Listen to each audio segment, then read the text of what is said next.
A shiny new apartment block, like thousands all across Beijing, well maintained with lots of greenery and space, secure and well built. This is where China's new middle classes live. With the focus of the world on the Olympics, this is just the image of China the government wants you to see. And it's a long way from this, home of Mrs. Wang and Mrs. Wu. They used to live on the site of the apartment block, then they were evicted in 2001. The compensation they were offered would buy just 5 square meters of a new apartment on the site of their old homes. So they decided to try and protest their eviction and applied under the new Olympic regulations, allowing public protests. Not only was their request turned down, they're going to jail too. We applied to hold a protest through the people's government, but the result was that we got a 1-year sentence in a labor camp. It's just the end of a long line of punishments handed down to these 2 old ladies, one 79, the other 77.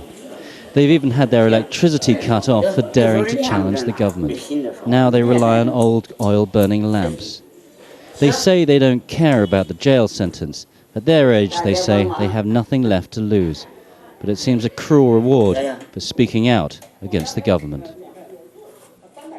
This whole thing is about the fact that we've been deprived of our human rights. Even though I'm illiterate, I still know we should be entitled to our basic rights.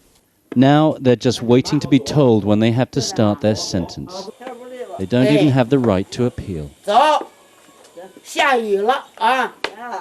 Defiant to the end, but while their minds may be strong, their bodies look far from it. And a Chinese labor camp is no place to spend your 80th birthday. And the parks that they'd hoped to protest in are silent too. This is one of 3 parks designated by the Chinese government for official protests over the course of the Olympics. But in the last few weeks, despite 77 applications being made, not a single protest was allowed.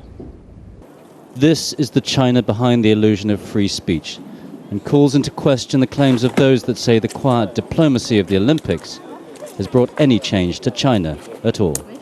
Cheng, Al Jazeera, Beijing.